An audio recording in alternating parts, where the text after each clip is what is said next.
औज़ुबिल्लाहिमिनश्शैतानिर्रजीम बिस्मिल्लाहिर्रहमानिर्रहीम। नाज़रीन अस्सलाम वालेकुम, मैं हूँ Kamran Ali. Views on news अपने नए प्रोग्राम के साथ वॉइस ऑफ कामरान चैनल में आपके सामने एक नए प्रोग्राम के साथ हाजिर हूँ। अजीज दोस्तों, चकवाल के नवाही इलाके में एक मदरसे के अंदर बच्चों के साथ ज्यादती की गई है, जिसमें 6 बच्चों से ज्यादती के DNA में सबूत भी आ चुके हैं और 7 बच्चे ऐसे भी वहां पर पाए गए हैं जिन्हें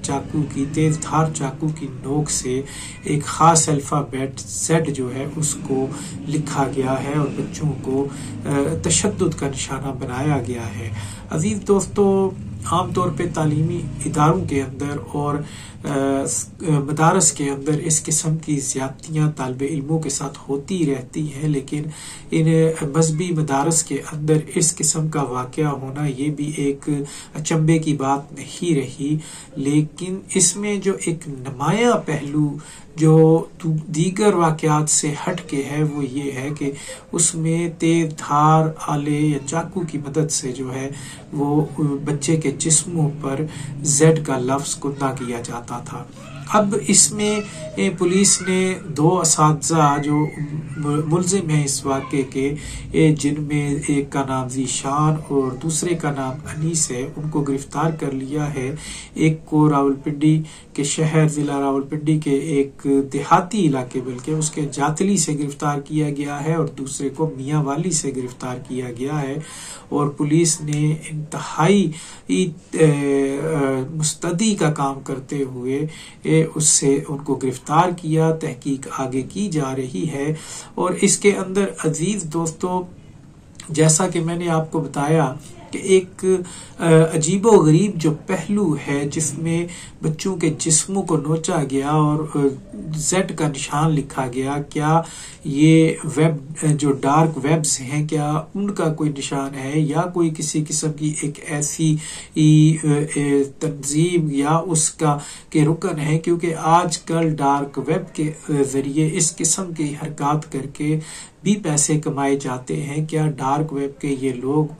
इस्लामी मदारस में दाखिल हो चुके हैं? इदारों को इसकी तहकीक करने की जरूरत है। और दूसरा पहलू ये है कि क्या ये नफ्सियाती मरीज थे? जिनसी दरिंदे तो थे ही थे, जिनसी दरिंदा होना बजाते खुद एक नफ्सियाती मर्ज में मुब्तला होने के बराबर है। लेकिन इस वाक़े का ये जो पहलू है इस पर जो तहकीकाती इदारे जो हैं इनको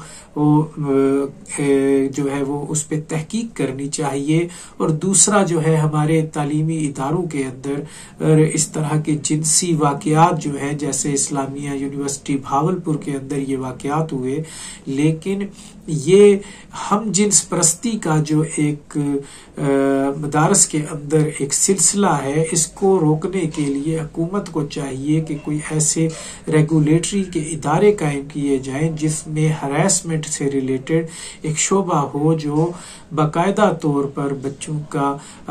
नफ्सियाती जायजा ले के बाद दफा ये असातिज़ा इकराम जो मदारस के अंदर शदीद किस्म के तशद्दुद करते हुए पाए जाते हैं और इस तशद्दुद की आड़ में बच्चों को ब्लैकमेल करके इस तरह के जिनसी वाक़यात से गुजारा जाता है, जो आगे चलकर बच्चों की न सिर्फ शख्सियत को खराब कर देते हैं बल्कि यही बच्चे जब बड़े होते हैं और जब ये असातिज़ा की शक्ल इख्तियार करते हैं तो वो भी इसी किस्म के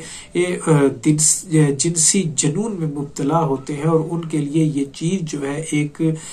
ऐसी चीज बन जाती है कि जो एक आम सा मामला होता है और वो इसको जिंदगी का एक हिस्सा बना लेते हैं। और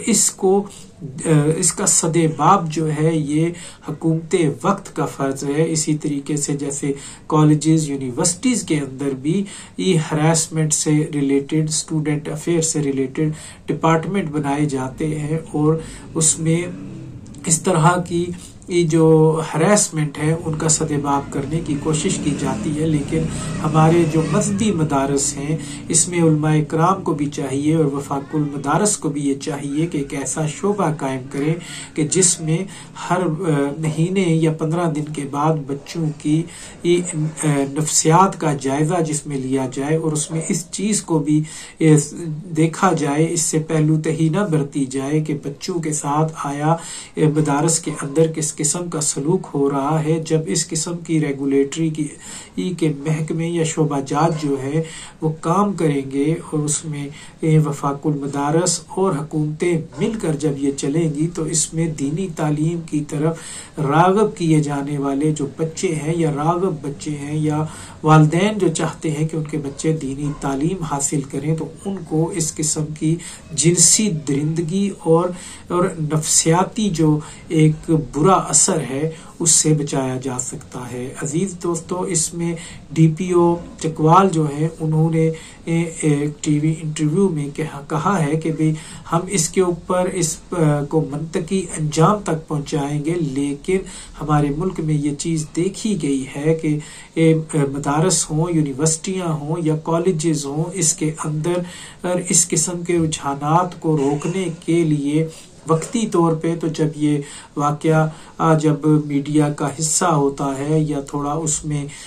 हलचल होती है उस वक्त तक तो हमारे इदारे जो है वो उस पे कुछ ना कुछ करने की बात करते हैं, लेकिन साथ ही में इसको मुकम्मल तौर पर इन वाकयात को दबा दिया जाता है और इनके अंजाम को जो है वो मीडिया के ऊपर नहीं लाया जाता कि इसको किस मंतकी अंजाम तक पहुंचाया गया। तो अजीज दोस्तों, हमारी यहाँ पे फिर से